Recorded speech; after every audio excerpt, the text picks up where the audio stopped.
Hi guys, and welcome to this small little video that I decided to do. It's a way of me giving back to the community. You guys know well, those that follow me know that I'm a diehard fan of this hobby.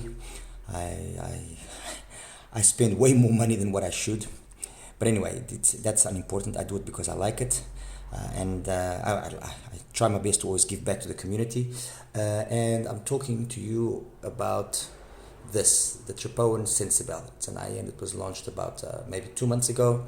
A fantastically well built little DD with a good price, centered around $40, and with a lot of potential that, in my opinion at least, I thought was not really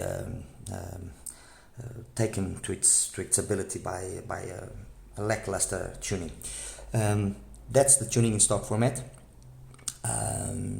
Just for the sake of comparison, I mean, for example, and this is so that you can better understand how it stacks up against some of the crowd favorites, and for example, how I for example think, well, you'll see in a second what I've done to it. That's, for example, next to the Aria. It's not the bass that's really the issue.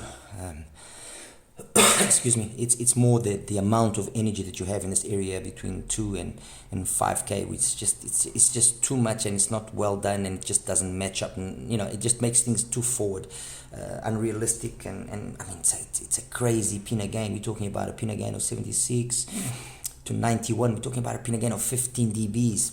Unreal and totally unnecessary, in my opinion. Anyway, that's next to the Aria for the sake of comparison.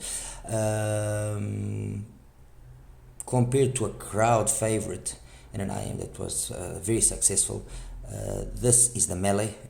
Again, as you can see, the bass is almost perfect. Up to 1.5k is basically the same thing. Just that then the melee maintains that nice smoothness across the mids, although it loses out in the upper, the upper registers. So there's not much 3D, not much info up top, not much air, while the Cencibel does have that ability, although it's a little bit masked by the excessive energy that it has in this area. Anyway, I said to myself, you know what, I'm going to retune this thing, see what I can do, and that's what I did, and that was the result, my friends. That was the result. Basically, I've maintained the bass, shifted the peak to close to 3k. That's the max, the peak of the pinna gain, and I think the graph speaks for itself. I mean, honestly, I don't really need to. The pinna gain is now at 10 dBs roughly, exactly 10 dBs. Yeah, that's it. 10 dBs, 87, 77. Yeah, that's about 10 dBs. So I've brought it down significantly. You could say, but the bass is a little bit too much. You know what? When you actually listen to it, it's not. And again, let me, for example, take here I'll take the melee as the first example for you to see what I mean.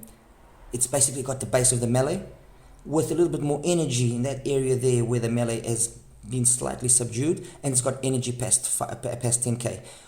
So in essence, what I can tell you guys is that by doing this small mod, you create a melee with more detail up top.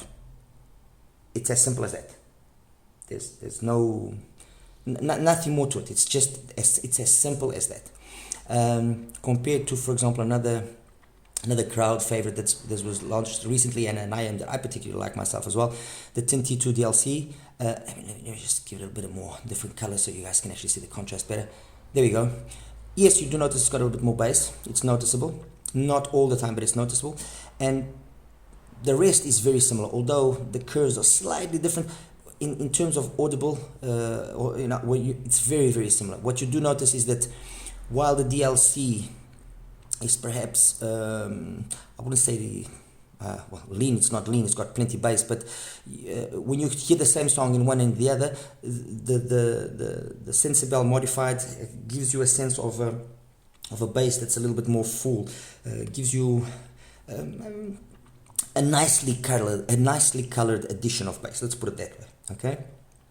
Another IM that I particularly also like and find it, well, it's one of my favorite in the sub $100, is a Moondrop Aria. Again, as you can see, more bass, yes, definitely, but the way it handles the rest of the frequency is also very nice. And ultimately, it's the balance that's been obtained, because if you see the top of the Cencibel in terms of the bass, and you see the top of the upper mids, they're basically on the same level. The same thing happens with the Moondrop. If you look at the top of the bass and you look at the top of there we go. Look at the bass top, then top of the mids. Same thing. And it's this balance that I think is sometimes not ideally done, and spoils things a little bit. I mean, the T2 doesn't follow so much that rule. Let me just show you so you guys can see, but it's not far off. It's not far off. There's just a little bit extra energy there, but that's a rule that I think is safe to say that if you maintain the top of the upper mids and the lowest of the sub bass at the same level, you are bound to have a tuning that is ultimately very pleasing and very pleasant to listen to. Okay, no thinness, no nothing. Another quick one that I could perhaps show you to, so you can compare to. Let me see. Where is it? Oh yes, for example, the QKZ, the HBB collab. Again, a very nice IM, especially when you consider the price. Same kind of bass, as you can see. The only reason why it seems like it's more bass heavy than the Cencibel in this tune is because it doesn't have the Cencibel's amount of energy between the 2 and the 7-8K area. It doesn't, and that's why obviously the HBB sounds darker, and it's not as detailed with this mod that I've done as well. But for $20, you can't really go wrong. I mean, it's a fantastic IM. Just for the sake of also comparison, this is compared to probably one of the most popular IMs now in the lower price bracket, which is 7 hertz, the Zero.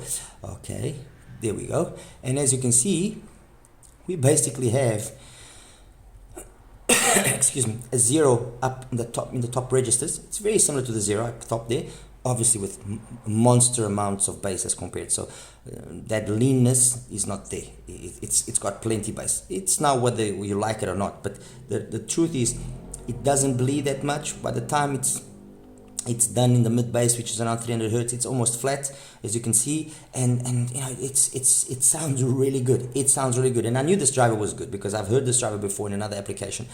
I'll even go as far as saying this driver is, from what I was able to see, the same driver used in the T1S, the 10i, and in the T1S, again, the tuning was maybe not done to the best of its capabilities, and I'll show you so you guys can see what I mean and don't think that I'm just saying things out of context.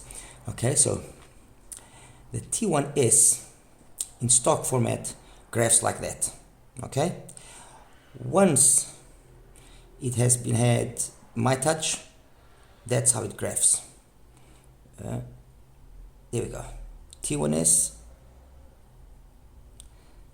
green stock, T1S slightly retuned by me. And if you look at that curve and if you see it carefully and if you look at it carefully, obviously the shell here plays an important role and doesn't allow it to be exactly the same as what I've done with the Cencibel. But let me just take away a few other drivers here so it doesn't get confusing. So I'm going to take away the Zero, take away the stock, there we go. Now if I bring down the T1S to be on par with the modified Cencibel that I've done,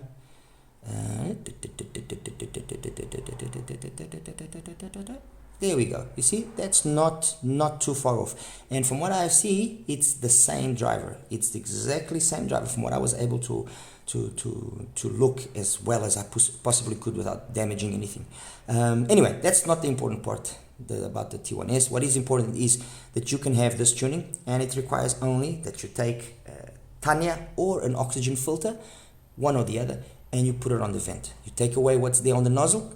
Sorry, not on the vent, on the nozzle. You take away what's present in the nozzle.